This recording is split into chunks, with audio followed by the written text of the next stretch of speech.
Juste, est-ce que le machin, c'est complètement débile, mais des fois il y a des trucs qui me stressent. Ouais, voilà, super, top. Je veux dire, c'est deux. Ah ouais? Ah ouais, des fois il y a des trucs comme ça, ouais, c'est bizarre, hein. Je suis un peu toqué des fois.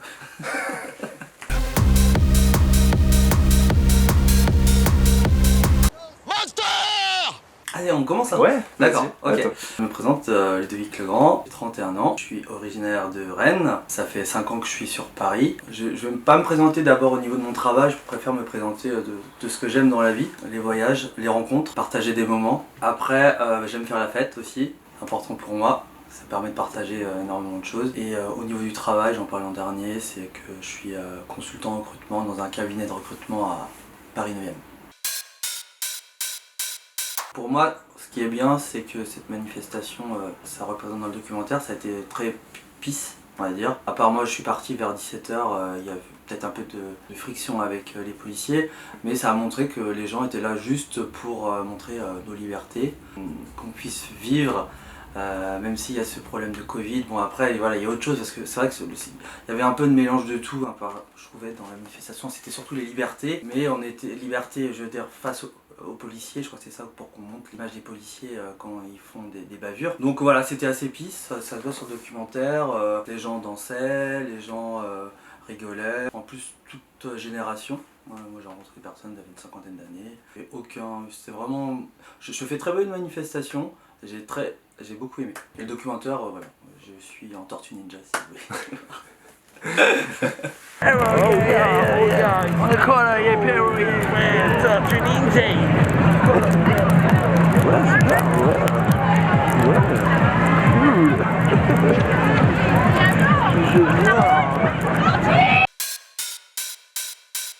Au tout début, non, aucunement, parce que personne n'était virulent, tout le monde voilà, était là juste pour danser, profiter du moment. Ils nous ont encerclés en fait, pour pas, entre guillemets, hein, j'ai entendu dans les médias, pour éviter une rave party. Voilà, ils étaient juste là pour profiter du moment. Non, pas du tout. Je vois pas en quoi ça pourrait faire peur aux gens, juste écouter de la musique. Alors c'est peut-être pas de la musique que d'autres personnes écoutent, parce que c'était plus de la musique électronique, la musique techno, mais je vois pas en quoi ça pourrait faire peur. Alors, mettre le masque dans tout ce qui est dans les endroits clos, métro, dans les endroits voilà, où il y a du monde, ok, je suis d'accord, parce qu'il faut respecter les autres déjà. Mais par exemple, être tout seul dans la rue alors qu'il n'y a personne et mettre son masque, pour moi, il n'y a aucun sens. On doit respirer l'air. Là on peut pas avec le masque, on doit l'avoir toujours sur soi. Et j'ai un exemple du coup, je revenais chez moi, il était 7h du matin un lundi, j'avais pas mon masque, j'étais tout seul dans la rue. Il y avait personne, 2 personnes arrivent, je pense que c'était la BAC, enfin bon. Il vient me voir, contrôle d'identité, monsieur vous n'avez pas votre masque, on vous met une amende, 135 €. Donc j'ai eu une amende de 135 € alors que j'étais tout seul à 7h du matin. J'aurais été dans le métro, j'avais pas mon masque encore, j'aurais compris, mais là il y avait aucunement... Ouais, c'est de l'abus total. Et donc du coup non, le masque dans la rue, moi je suis contre. Peut-être que je vais en offusquer certaines personnes, mais ça c'est mon avis personnel.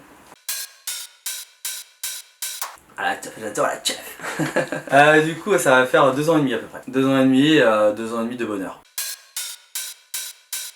Mes premières soirées techno, je les ai faites à la concrète. J'ai vraiment aimé. Et je suis pas techno de base, j'écoute la musique électronique, mais je suis pas techno de base. Et en fait, j'ai un des meilleurs potes bretons, qui s'appelle Kevin, qui m'a dit une fois, vas-y un jour va à la concrète, tu verras. Fais ton expérience et tu me rediras. Et j'étais revenu, en fait j'étais en soirée, on était en appart, et les gens voulaient rentrer.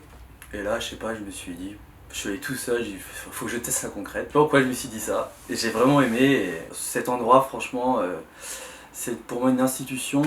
Même si malheureusement c'est fermé. J'ai jamais retrouvé un endroit, pour une boîte je parle, hein, pour une boîte de nuit, un endroit comme la concrète. Voilà, les gens, j'ai jamais eu aucun problème déjà, aucun problème. Les gens sont là pour la musique, c'est ça que j'aime. Et j'ai découvert la techno, après j'ai découvert des gens en fait. C'est aussi la techno, c'est les gens, c'est la rencontre des gens. Quand j'ai rencontré des personnes, c'est pas spécialement dans la concrète au départ, c'est plutôt après en after. L'after est très important, pour moi en tout cas. Une soirée techno n'est pas une soirée sans after. Et ça veut dire qu'après j'ai rencontré des gens, que j'ai rencontré d'autres gens et tout. Et ça m'a permis voilà, de rencontrer Monsieur Perrault par exemple, ici présent. Bah c'est pas pareil. Bon déjà c'est gratuit, mais bon sans parler du prix, mais c'est genre voilà, c'est les gens, tu ramènes ta conso, ton alcool. Et ce qui est bien aussi en free party, c'est qu'on va dans des endroits un peu qu'on ne va pas d'habitude. Hein. Je me rappelle une free party à... C'était avec le collectif Ocho. C'était au mois de mars de l'année dernière, il y a pratiquement un an, jour pour jour. C'était juste avant le confinement. Ce genre de soirée, c'est bien parce qu'on est dans la forêt. La forêt, on est dans un autre endroit, un autre univers, et ça j'aime bien.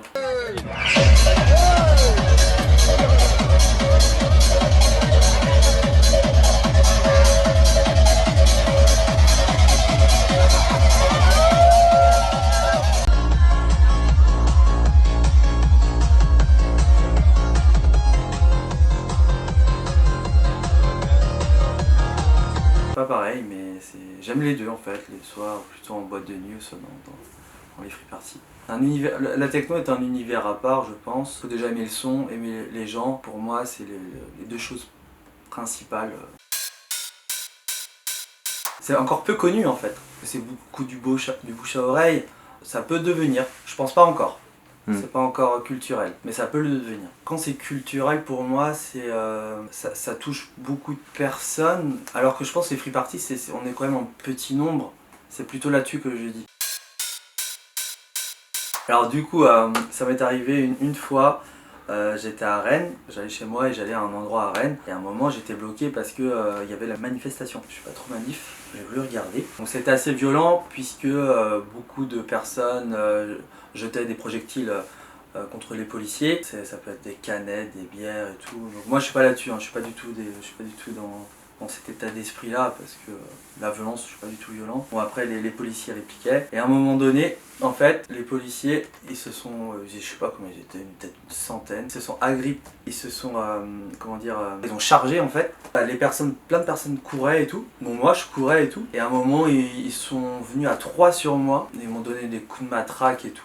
J'ai eu un peu la peur de ma vie. J'ai à 3 sur moi, coup de matraque et tout, tu te dis mais qu'est-ce qui se passe et tout. J'ai rien fait, je dis lâchez-moi, je fais rien, Voilà, donc j'ai dû aller à l'hôpital. Bon, ça va, j'ai rien eu de cassé, mais j'avais un bel hématome. Voilà, tout ça pour dire que oui, j'ai déjà eu une expérience. Mais voilà, ce que je veux dire, c'est que moi je suis pas contre les policiers parce qu'il y en a qui font très bien leur travail. Et je pense qu'il faut un peu aussi des policiers dans notre vie puisque s'il n'y avait pas de policiers, je pense que ça serait un peu l'anarchie. Lors de mon expérience. Après, c'est vrai que contre les policiers, j'avais pas une haine, c'est pas ça, mais j'aimais pas voir un policier dans la rue, j'aimais pas voir quand une voiture de policier passait, j'aimais pas, parce que voilà, ça me faisait penser à ce qui s'était passé. Mais voilà, maintenant c'est bon, c'est réglé. Mais ça peut faire des traumatismes à certaines personnes par contre, je pense. Parce que bon, ça va, moi j'ai eu juste un hématome, c'est pas grand chose, mais des personnes qu'on voit qui ont des coups de flashball, des yeux qui sont, voilà, qui peuvent plus servir de leur œil. Là t'es traumatisé à vie, hein. Il n'y a pas besoin spécialement d'utiliser un flashball, mais bon, après c'est leur technique de défense comme ils disent, mais bon, voilà. Oui, bien sûr, elle m'a impacté. Bon, déjà, j'ai eu le Covid, je l'ai eu. Ça s'est bien passé. Au bout de 15 jours, ça s'est terminé. J'avais plus d'odorat, de goût. Un peu de fièvre, un peu de tout, mais ça, c'est pas grand chose. Bizarrement, moi, j'essaye de voir toujours le positif des choses. Ça m'a permis de me reposer parce que vu que je faisais pas mal la fête pratiquement tous les week-ends, donc ça m'a permis de me reposer. Ça m'a permis de mettre de l'argent de côté parce que j'arrivais pas à mettre de l'argent de côté. Donc, vu que tu sors moins, tout est fermé, les bars sont fermés, bah, les restaurants sont fermés.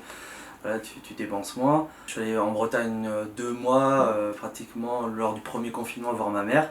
Donc ça m'a fait plaisir. J'avais depuis au moins 10 ou 15 ans, j'avais pas passé autant de temps avec ma mère. Bizarrement, j'ai passé des très bons moments aussi. Quand je suis revenu sur Paris avec, on va dire, des fêtes à appartement illégales parce qu'on n'était pas censé faire la fête puisqu'on avait un nombre limité de personnes. À vrai dire, peu de personnes respectent. Après voilà, moi peut-être ce qui m'a impacté le plus, c'est les voyages, parce que je voyage pas mal. D'habitude je suis au moins une destination par mois, que ce soit en France ou à l'étranger. Là c'est la première chose que j'ai envie, c'est envie de partir, j'ai envie de voyager là. Actuellement, j'ai l'impression surtout qu'on est en train de régresser la France, genre là ils parlent de reconfiner par région. J'ai l'impression ça fait un an qu'on stagne, voire qu'on régresse. Genre, il y a d'autres pays, l'Espagne, l'Italie, qui avaient peut-être même plus de décès liés au Covid, maintenant il y a des restaurants qui sont ouverts, donc, pas dans toutes les villes mais dans certains, ils ont un couvre-feu, eux peut-être genre 22h, 23h, on est à 18h, là ils veulent peut-être nous reconfiner, j'ai l'impression qu'on régresse, que le gouvernement un peu patauge, ils ne savent pas trop quoi faire, donc là ça commence à être pesant là-dessus parce que voilà ça fait 1 an et il n'y a pas d'amélioration, je suis un peu frustré, je vois qu'il n'y a pas d'amélioration et qu'on est toujours au même stade, voire pire des fois je trouve. Alors on a moins de liberté, je trouve qu'il y a encore 1 an. 1 an on avait plus de liberté, maintenant là, pour refaire à 18h, les courses on est obligé de le faire entre midi et 2, les personnes des fois se dépêchent pour rentrer chez eux. Moi c'est pas le cas, hein. Concrètement le couvre-feu, concrètement je le respecte pas. Mais il y a certaines personnes, je sais que c'est contraignant pour eux. Je respecte pas parce que j'aime ma liberté, tant que je respecte les autres j'aime la liberté et j'ai pas envie qu'on me dicte ce que je dois faire quand je fais rien de mal en fait. Voilà.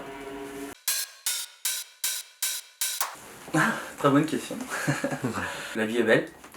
Souris à la vie te sourira. Ça c'est ma phrase depuis quelques temps. En fait on a la chance de vivre, quand on est en bonne santé, quand on a tout, pas matériel, je parle pas matériel, je suis pas du tout matériel, mais quand voilà, on a des amis, on a de la famille. Je trouve on est heureux dans les petites choses au quotidien. C'est pas besoin de faire des milles et des cents, d'acheter plein de choses et tout. La vie est vraiment un bonheur et chaque jour est un bonheur. Rencontrer des nouvelles personnes, faire des nouvelles expériences. Parce qu'en fait du jour au lendemain, tout peut s'arrêter. C'est pour ça qu'il faut éviter de reporter toujours au lendemain des choses qu'on peut faire tout de suite. Ce que je fais de plus en plus. Là tu dirais, ah non je vais faire ça plus tard. Non, si tu as envie de le faire, fais-le. Il y a aussi quelque chose que je voulais dire, c'est que j'en ai parlé une fois à une amie, peut-être qu'elle se reconnaîtra. Si tu as envie de le faire, fais-le. Même si c'est un échec, fais ce que tu as envie de faire. Tu seras content, tu l'auras fait. Vivez des choses et faites des choses. Voilà. Très bien, bah, merci beaucoup.